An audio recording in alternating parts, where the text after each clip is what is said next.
Dan, the floor is all yours. You've been introduced, and everybody here has been sitting at the middle of the night in India just to listen to you speak. So I think we will stop yapping and leave the floor to you. Dan, the floor is all yours. Okay, thank you so much. That's great. So I think I'm going to do this without a PowerPoint, if that's all right. Let me talk to you without, and let me use that thought, hold that thought about what we're looking at or not looking at. I hope it will mean that you can, get up and walk around if you need, and you don't have to look at the screen or to stare at each other's faces while we're talking. But let's also think about looking and seeing, because that's really at the heart of the book I just published, Every Monument Will Fall, which is about really an exercise in seeing without looking. So let's start with that idea, that sense that there are modes of visuality that are inherently a part of what we inherit. We're familiar with that idea in terms of the male gaze, in terms of the colonial gaze that is the jeweler's eye upon the map, the bird's eye view, that sense that it is possible to look from nowhere or from everywhere at the same time. And of course, in the 1990s, the feminist literature over situated knowledges was so important for saying, well, actually, everyone's somewhere, and so where are you? What is your positionality?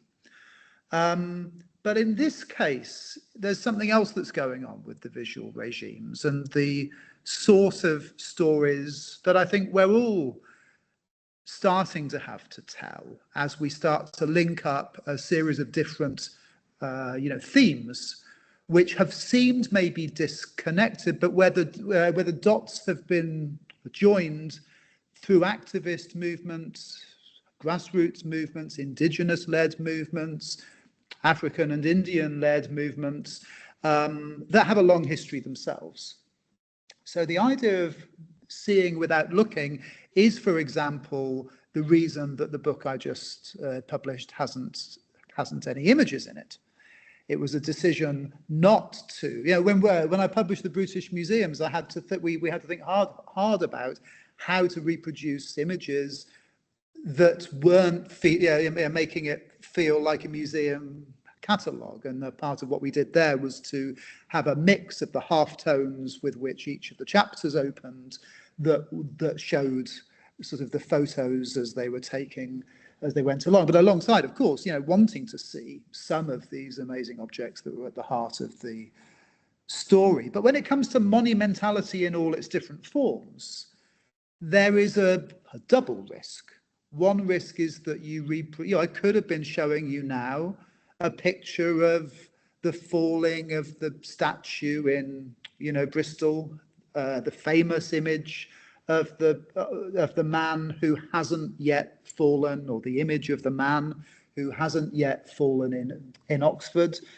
I could have shown you the name of the guy above the door of the museum in which I work, but all of those would have risked centering the dead white man. Equally at the heart of the book I just wrote are other forms of monumentality, sometimes that are not about the seeking to preserve the memory of somebody for posterity in a metal or a stone statue, on a pedestal, or as the names that are carved into the wall or above the door, but instead actually forms of sort of dehumanization, of making sure that somebody isn't remembered, of seeking to remove someone's identity and even actually sort of posthumously abuse their body, as happens in the instance in the book of the use of a skull of an unnamed woman, a denamed woman, an anonymized woman in an Oxford college. But also that is an issue for all of the human remains, ancestral remains that we see or don't see in our museum. So to reproduce a picture of the skull would be wrong, of course, because it's part of a regime of display. There's a lot of argument now about whether human remains should ever be on display. I mean, one of the questions at the Pitt Rivers, of course, was has involved Indian ancestors and Naga ancestors, as well as ancestors from around the world. So there have to be ways of sort of seeing without looking. There has to be politics to what we see, and what we don't see, and what we show and what we don't. And I was at the Pitt River. I'm sorry, I was at the V&A storeroom a couple of weeks ago, and I'm just going to put the link because the article literally while we were talking, the thing has just gone live. So if you want something to look at while I'm rambling away, you can look at the article that just came out in Art Review, which is about the continuities in visual modes of display that happens when a storeroom is supposedly opened up and is sort of transparent. But at one point in the displays, there's which I point out is a really, really, good example in an otherwise rather difficult and sort of a rather problematic new museum, new colonial museum.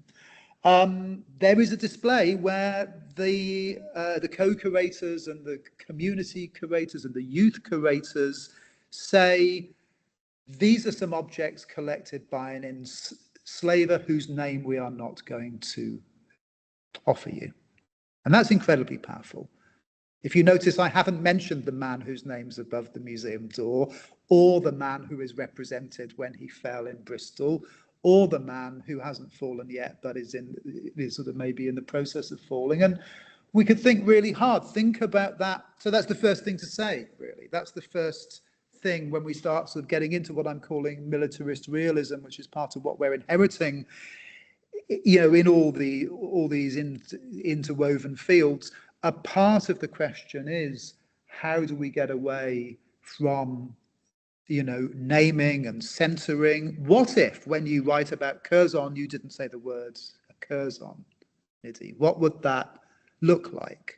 And in the review in the Times literary supplement of my recent book by the director of the Victoria and Albert Museum, Tristram Hunt, he complains about how annoying it is. He says it's a tick that I avoid in what I thought was quite a fun and playful, but also dead serious way, saying, the Pitt River's name for so long in the book. And of course, in his own, in the museum that he now, directs at V&A, his own curators are beginning to experiment with that. We need to do that in our writing. This is about citation practices in a different way. We all know that citation practices are a key part of the decolonial process. But what if we saw a citation or mentioning someone's name as a form of monumentality? And then what happens, as I say in the book, when a part of what you are inheriting is so ingrained in the discipline, so already there in the room, looking over your shoulder, that you don't even have to mention the name. You don't even have to cite someone's ideas for their ideas to be there. And for Augustus Pitt Rivers, I make the point that he isn't on the reading lists. I mean, we could do a hands up of how many people have ever actually read a full lecture or article, or he didn't really write books, but there was a book that was sort of put together in a posthumous way. How many of you in this room have actually ever read at any length any Pitt Rivers? And yet we all kind of know something to do, and we could do the same. I mean, at UCL, you've got the Mortimer Wheeler thing, which again has its whole Indian dimension. And of course, he modelled himself on Augustus Pitt Rivers. And yet you go to UCL and you go to the seminars, and it's unsayable that anyone would not say the name Mortimer. And even a Museum of London Archaeology are even sort of based in a building that's called Mortimer Wheeler House. And there's some interesting conversation there about whether that should be unnamed or denamed. What does that mean? I imagine there's a Wheeler room or a Wheeler, or thousands of things named after Wheeler at the Institute of Archaeology. But these things continue. So the seeing and saying are a part of this. Are there ways of seeing without looking? Are there ways of being able obliquely to speak about these ideas, to take the tacit and the implicit nature of the framing, but to have use it knowingly, to have a tacit way ourselves of actually finding ways of centering other voices, shifting who is remembered? Because maybe all of this is about memory. Maybe this whole enterprise of archaeology is really the opposite of history. I mean, what if we think of the fact that archaeologists, unlike historians, they actually undertake their understanding of the past as a direct inversion of what historians do. Historians imagine themselves back into some point in the past and work forward in time from that moment. An archaeologist starts with the most recent layer and digs downwards. And therefore, the accusations that the historian might make over presentism, don't judge the past according to the present, the values of the time are not the values of our own age, and therefore, why do you have to be so negative about these figures and so on? Entirely miss it. I mean, that's a framing from history. It's impossible for archaeologists not to have that framing, because archaeology, it turns out, is, as I've said in a number of different sort of publications, archaeology is the science of human endurance.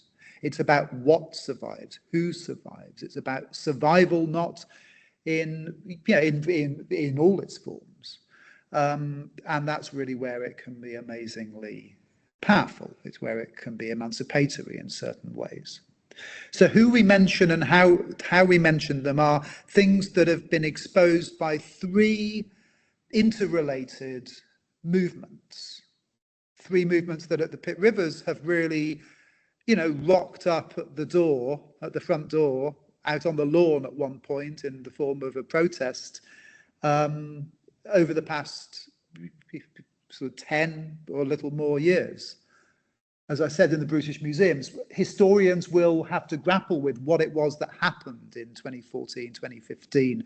Was it the Trump election? Was it, Brexit? Was it the return of a far right elsewhere in Europe? Was it just the passage of time intergenerationally, so a third or fourth generation of those people that are descendants of the sheer horror of what corporate colonial militarism became in the 1880s, 1890s, a history in which it's arguable that the reprisals of 1857 and 8 in India after the Indian Rebellion were formative.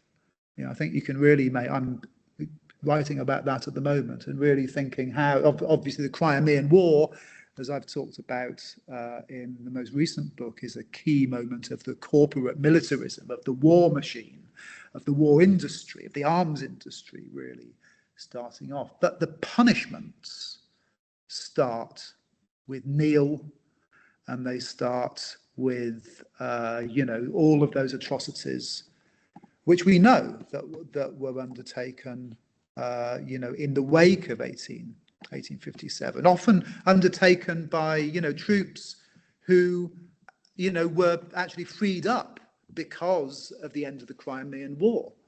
And so the butcher of Allahabad, James Neal, we can say his name, and the campaign of murder and hanging and the burning of villages, at Lucknow and elsewhere, his death in the September of 1857, leading to the erection of a statue of him.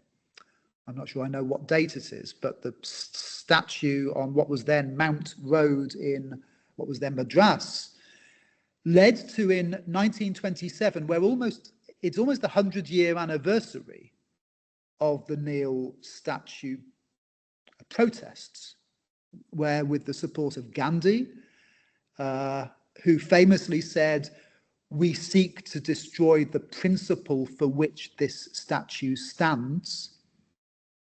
Okay, I'm going to say that from Gandhi again, because it's an important line. We seek to destroy the principle for which this statue stands. Eventually, it was removed to the Madras Museum, what's now the Government Museum in Chennai. If anyone's anywhere near that statue, I'd love to have a photo of it. So I'd love to talk to someone that's gone to visit it, because I think it's on display still. And of course, there is another Neil statue in Scotland which hasn't fallen, and which is there still. So those history, so it's an intergenerational shift in 2015, but those movements are threefold. There is the there's the fallism movement, which, as I say, we could say, arguably starts in India in 1927. Those with a better understanding of the history of Indian politics and anti-colonialism can maybe in the conversation we have after this sort of tell me more about how we should be framing that history. But I think it would be reasonable to claim, because it is significantly before those African independence movements that see the removal of the images of Cecil Rhodes in what's now Zambia and Zimbabwe, the conversations and the actions that happened in Algeria and elsewhere. I mean, Rhodes has fallen 3 times in Zambia, Zimbabwe, and in Cape Town in 2015. But they're later movements, they're learning from each other. The Civil War in America led to a memory culture in the later 1870s, which even Frederick Douglass was commenting on as early as 1870. So the sense of this movement of sort of fallism has a long history.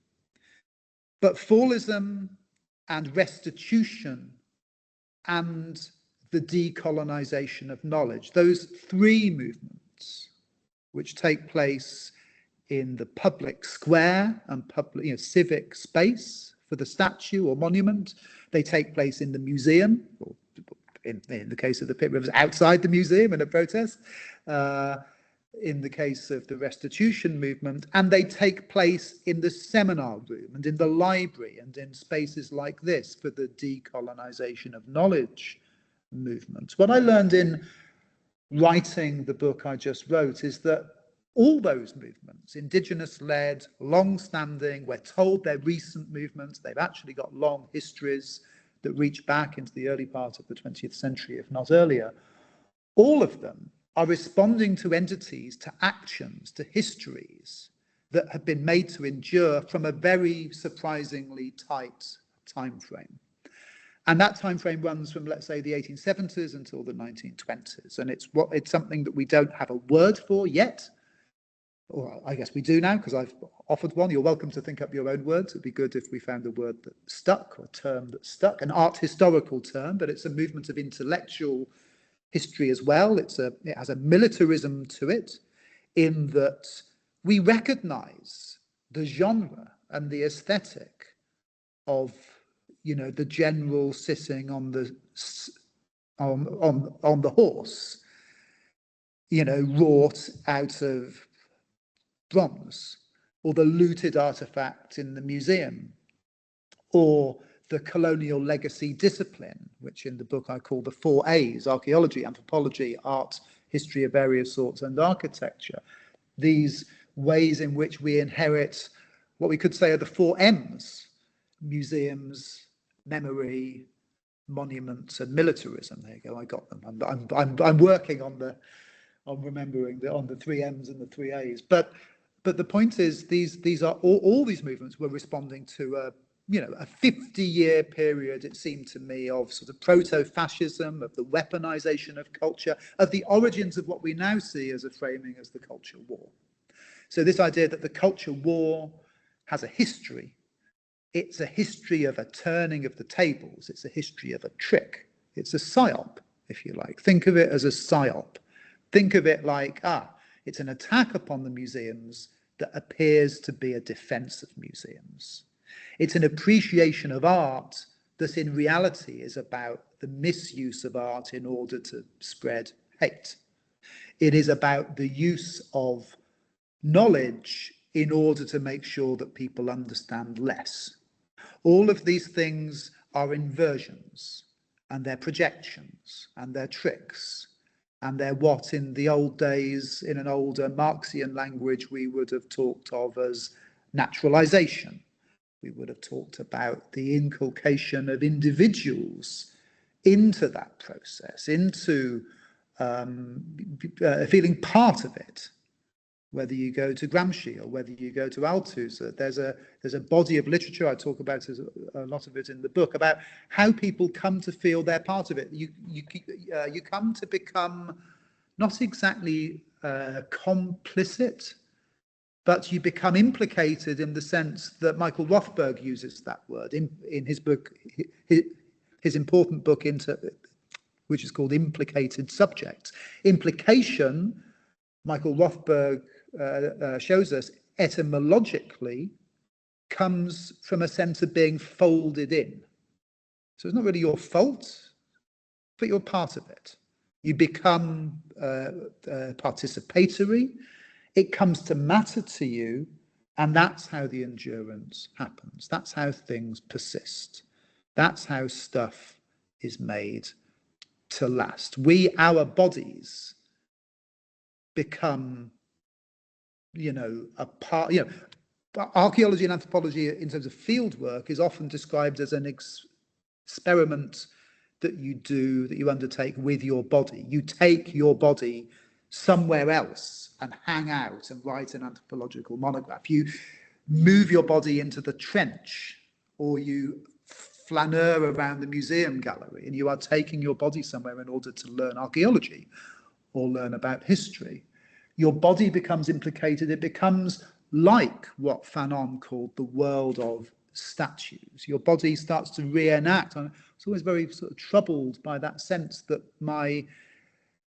how I was taught how to dig a hole archaeologically, how to dig a trench, that enormously militaristic word, was something that was passed down from Augustus Pitt Rivers, over the generations, via Mortimer Wheeler, via all these people, and where, the militarism of you turn up on an archaeology site and you still have military style, even I think we've all known people that even have a little holster for their trowel as if it's a revolver. I've certainly known people that have had that, and the army trousers and the khaki, and the and the process of entrenchment and digging, and I talk about that a bit more in the book. So these are ways in which we inherit, but taking that entity seriously, that thing which I'm calling militarist realism, not only because it is militarist, it seeks to use an aesthetic which is about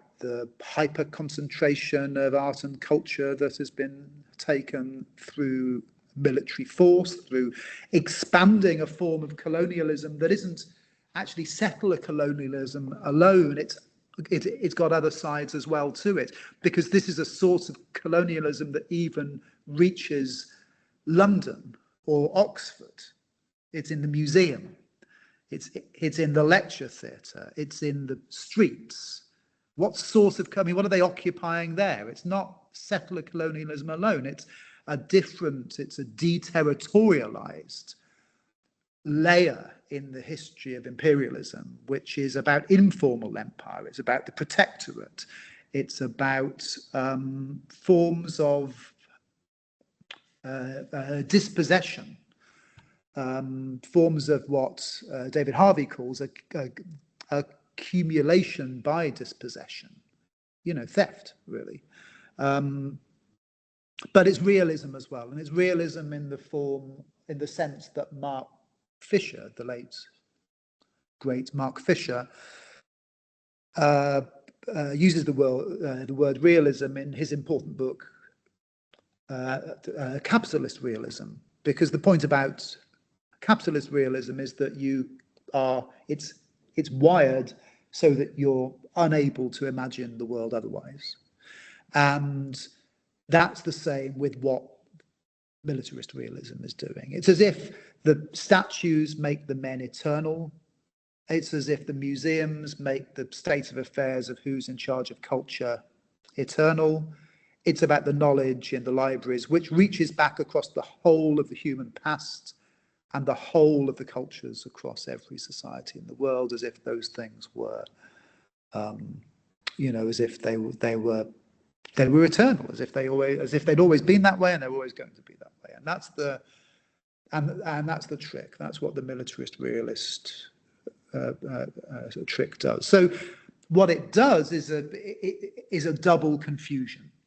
So how does the PSYOP work? The PSYOP works by the double confusion of, first off, it gets you to mix up the man and the monument.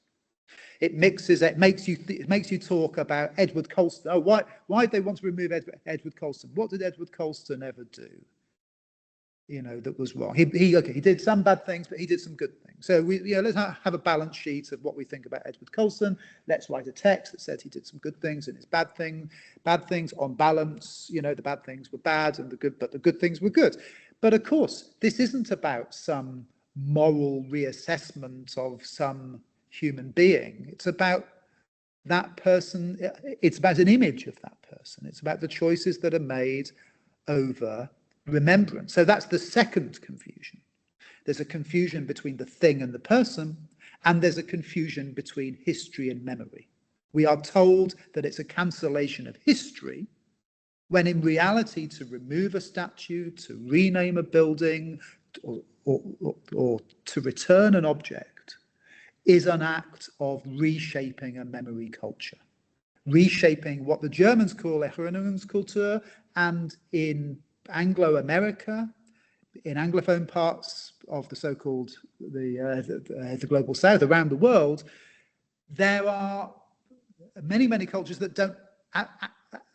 They have memory cultures, but we don't talk about it in those terms. We don't have the debate in the same way. And of course, what's interesting about the German example is that memory culture is now really undergoing a major transition. That was the memory culture as an idea that came about really around the time of the fall of the Berlin Wall, absolutely rightly, to remember the Holocaust and to put that at the center of a remembrance culture. But increasingly, there is a conversation about who is doing the remembering. Why is it that everyone has to have the same memory as each other? Are there alternative memory cultures that could happen in a society? That's something in a German context that came out with, if there's the third generation of a family that came to Germany as Turkish Gastarbeiter, visiting workers, actually had no link in terms of the family history with, 1930s, 1940s Germany. What are their histories? How are they simply kept out of memory culture? Is there something? How does memory culture relate, therefore, to the nation? And as the nation changes, how does memory culture keep in step with that? So that's the debate going on in some parts of Germany. In the French context, you've got a particular form of the memory politics offered by Macron, where there is a desire to see restitution as a part of a soft diplomacy, and actually very welcome movements of that sort of process in terms of things moving on. But still, it's an instrumentalization of culture in a way that has a history, and which we need to be very careful with in terms of automatically celebrating. There are other history, because we should think about restitution again as a form of remembering, or shifting who is remembered and how things are remembered. So if we're not careful for restitution, if you like, the politics gets removed. In the UK, one very interesting procedure has been to see the changes in the memory culture over the very recent past, over the Sackler name. So after the opioid crisis, institutions from New York and the Metropolitan Museum to the V&A, after saying that they weren't going to change it, they then did a U-turn and said they were. The Ashmolean Museum in Oxford no longer has a curator with the name, and the Sackler Library, which I'm old enough to have actually, dug the archaeological hole for back in 1998. And I met Mortimer Sackler. He visited site.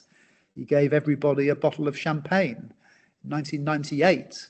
And I took the man's champagne, and then many years later looked back and realized it was about 4 months after the launch of OxyContin. The Oxford Library, as a building, it's never functioned all that well as a library either. But, that library, I've lived through the building of it in order to celebrate that person's name, and the unnaming, because guess what? Nobody wants to go and read a book in a library that's named after a drug dealer.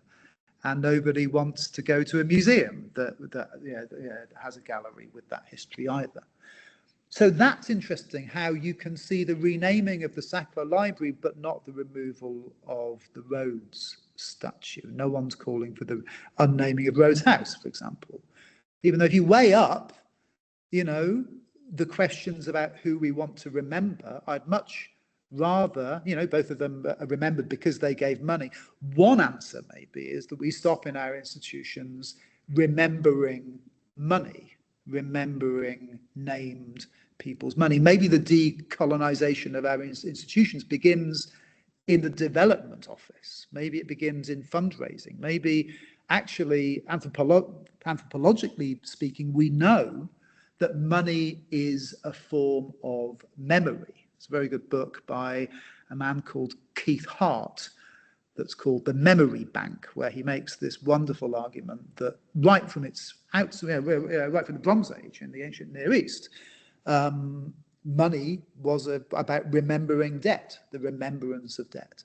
Think about what that means in the present. Think about how the money that is donated, the benefactors, rituals that are held in Oxford and other such institutions.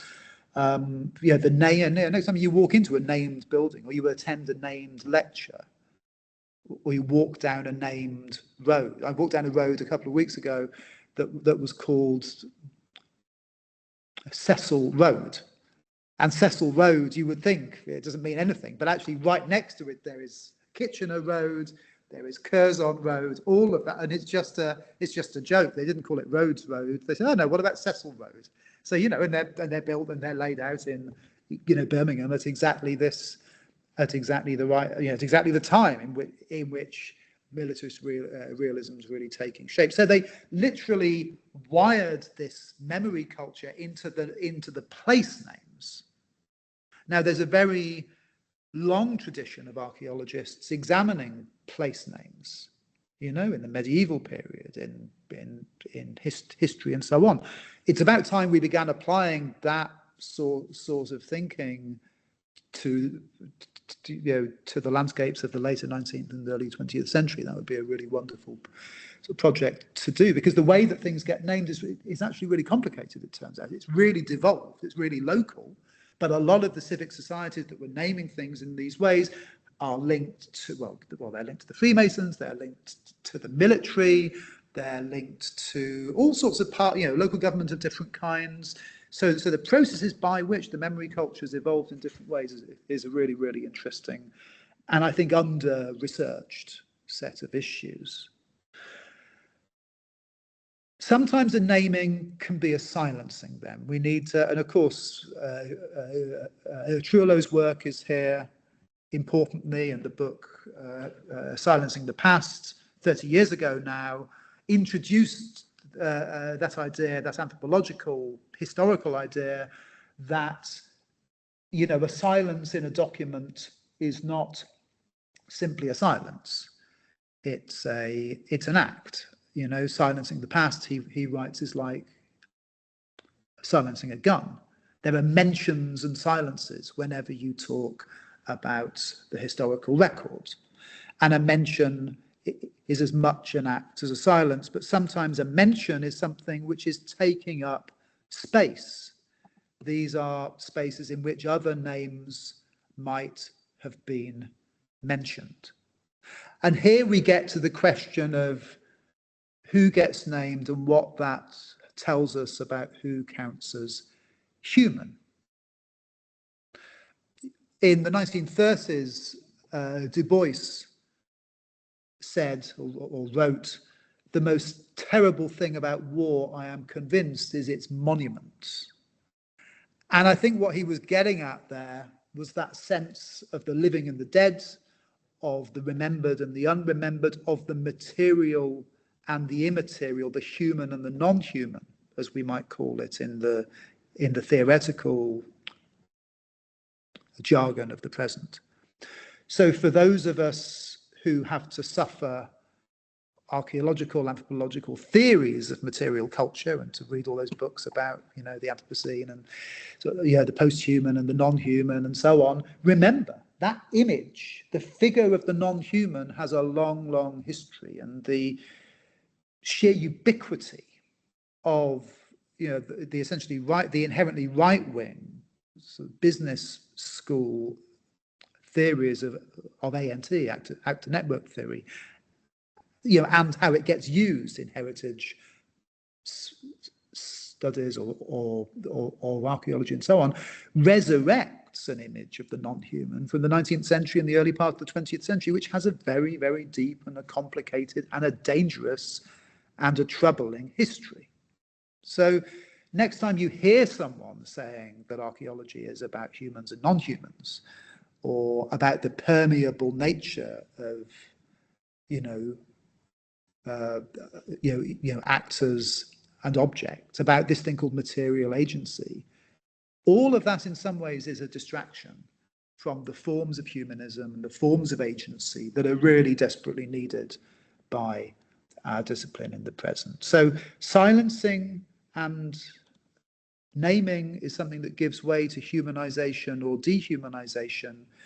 In the book, I talk about that in terms of the treatment of human remains versus the building of statues. But there are many, many different ways in all of your research that you can look at that.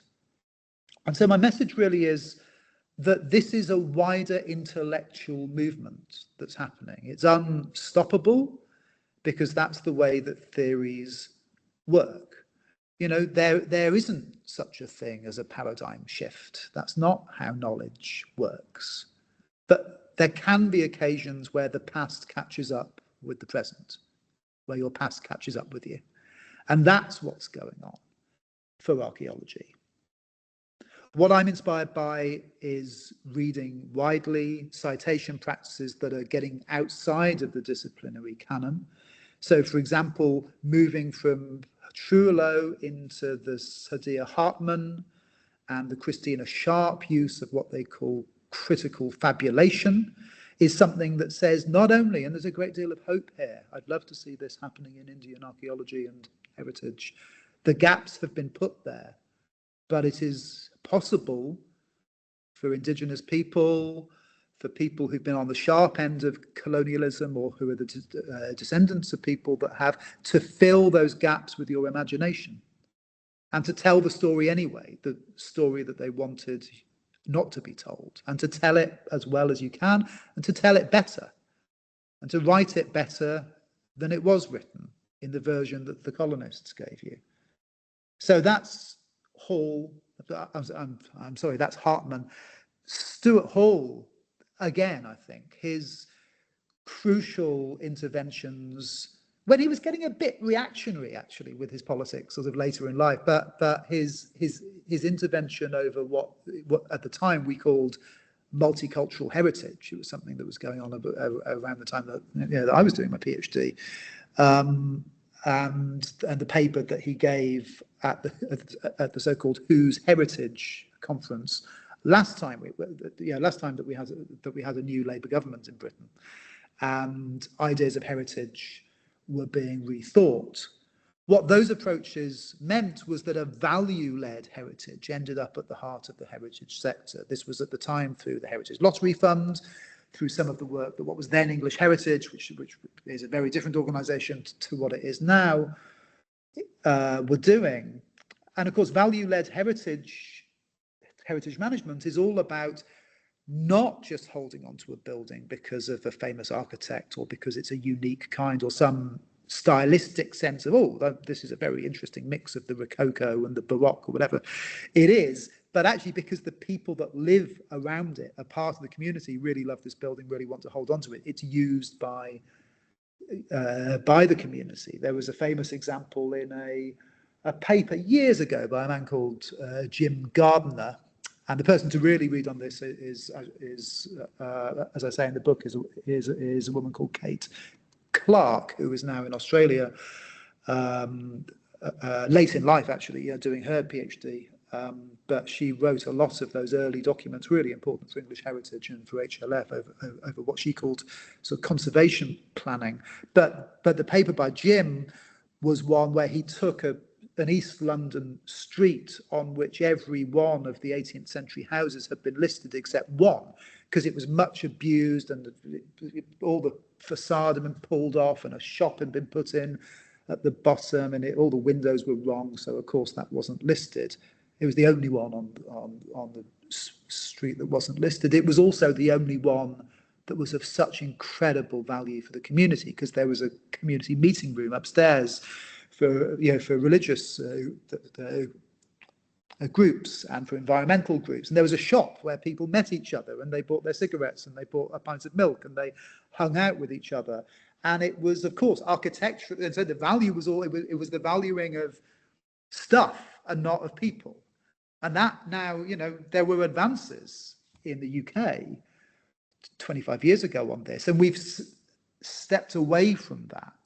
I have to say that UCL has been one of the places where lots of the thinking over heritage has foregrounded either this very ephemeral thing and confusing thing that I don't really understand called future heritage or heritage futures, or, and it seems to be linked in with it, this idea of heritage value as being monetary, which it seems to me is about the value of about knowing the price of heritage rather than the value of heritage, and the price of everything but the value of nothing.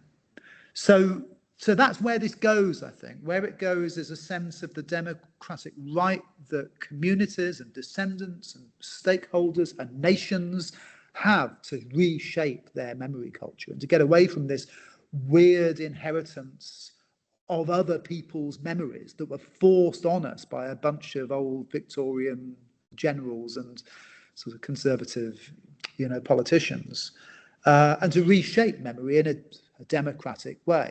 There's a paper by Gary Young, with whom I'm doing an event actually in London in November. Gary wrote a piece in The Guardian saying, we should just get rid of all the statues. Let's not make any more figurative statues anymore. And actually, I was in Rome the other month, and someone pointed out that actually was an approach that they sort of took after fascism. They said, actually, we're not going there. We're going to have a different form of remembrance. I'm not sure I want to try to dictate to artists or to communities how they want to do their, what art they want to make or what sort of memories they want to sort of put in. But I definitely think that the process, someone's deciding what is kept and what isn't. And we're told this ridiculous idea that the world has, our museums can't change, you can never take down a statue. There was a letter written by a former culture minister, the implications of which were basically you couldn't even remove a garden gnome from your front garden. You'd have to put up a sort of a tiny little sign that said that the former occupant of the house had put this garden gnome there, and you don't really like it, it's not really your thing, but you're going to keep it, and here's the history of garden gnomes and the rights and wrongs of what we think about garden gnomes. And that's obviously absolutely ludicrous, but that's where we had got to. But the pretense, of course, is that things aren't changing. Things are changing all the time. So I come from my family are from the northeast of England, and my father was a coal miner. His father before him in an area just to the south of Durham. And in the 1920s, my grandfather was working in a pit that was taken over by a company called Dorman Long. And Dorman Long had a lot of other investments and activities. on Teesside as well. And when Nadine Dorries was the culture secretary in 2022, I want to say, maybe 2021. Yeah, but I think maybe autumn 2021 it was. The first act that she did when she got into office, within 36 hours, she emergency unlisted a chimney with the name Dorman Long on it in Middlesbrough, which English Heritage had emergency listed because it's this important piece of industrial working class heritage. And it's a name that means, you know, not something to me and to my family, but to many, many people who have a link to the northeast of England and to the coal industry and the steel industry and so on. And they, overnight, they just dynamited it. And then a few months later, she emergency listed not the Cecil Rhodes statue, but round the corner on the street, there's a little plaque that says that Cecil Rhodes used to live here as his undergraduate digs when he was a student.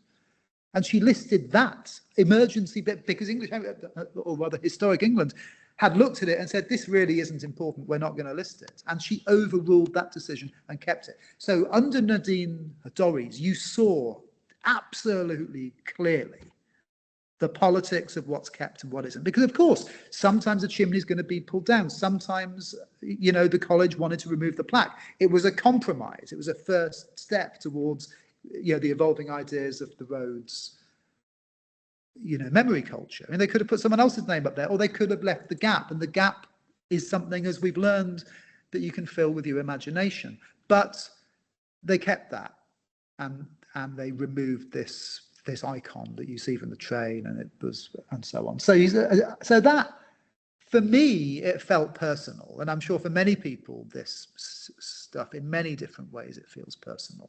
But you know, that was where I'm from, where my family are from, and it's my workplace. It's where I was an undergraduate as well. You know, never mind Cecil Rhodes, I was an undergraduate there once as well.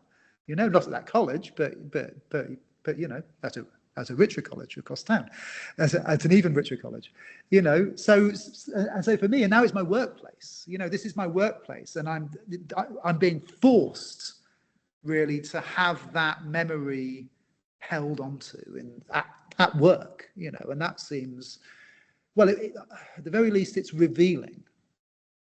So yeah, I mean, I guess just to sum up, you know, what I've been saying about, you know, what I've argued about these issues in the book sort of go under, you know, two mottos. So I began with the book I did on the Calais jungle. I began to give books mottos, and in this case I gave it two, because it's a double. It's a double album of a book, really.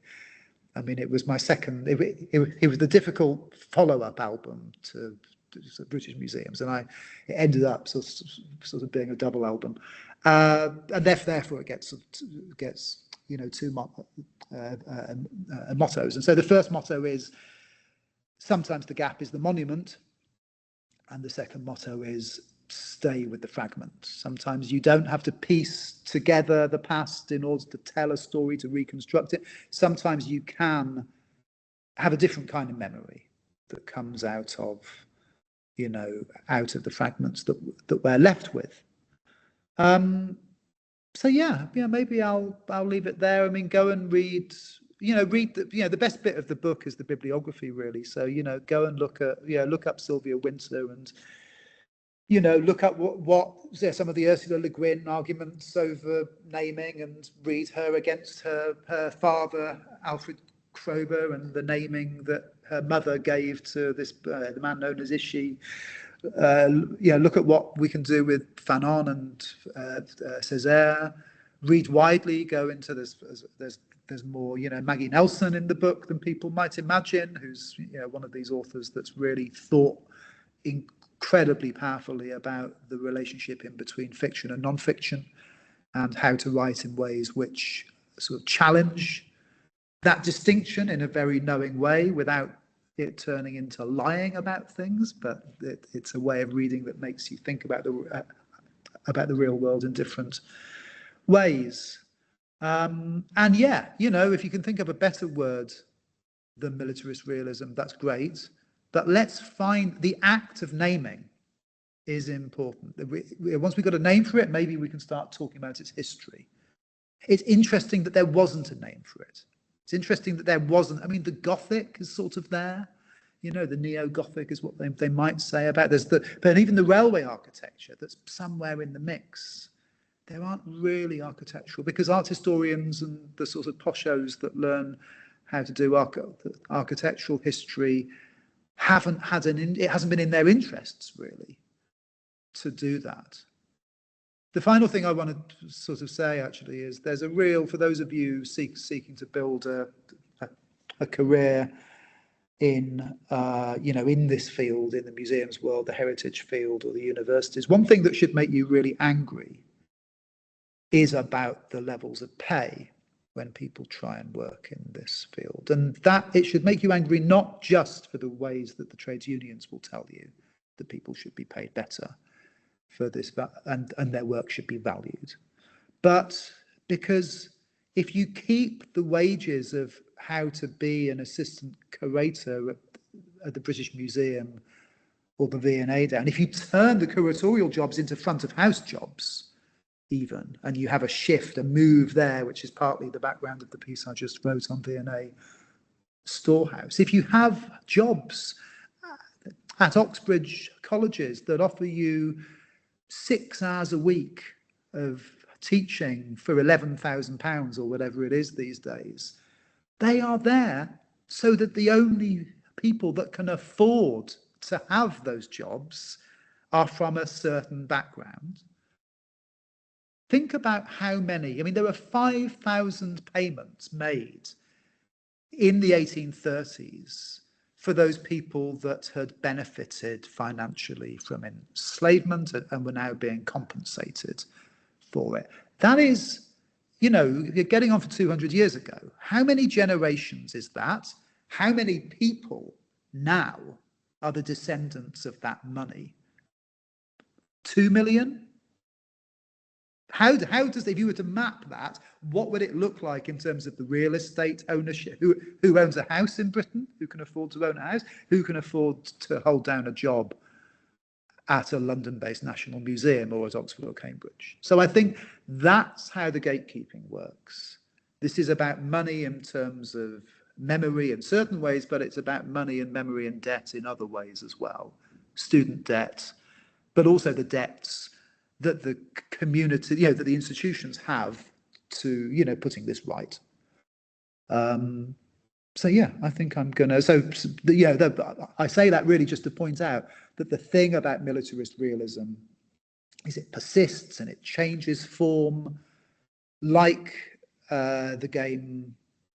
All the parlor games that I talk about in the book, of the drawing of the diagrams and the passing around the room, or like the game called Telephone, where something's repeated around the room and it comes out differently. That's how money shifts. It's how capital shifts, according to Marx. But it's how this form of cultural supremacism that I'm calling militarist realism, it's how it evolves, and you know it when you see it. You need to get better. All of us need to get better at opening our eyes to it, talking about and calling it out and pointing to it. But yeah, that's what I've got to offer for today. So. Okay, thanks so much. Have a wonderful rest of your conference. It was lovely to meet all of you. So thanks, obviously above anything, to the two organisers of this. And so you've both been absolutely wonderful in sort of putting this be a wonderful event, together. And so thank you so much, and see you soon.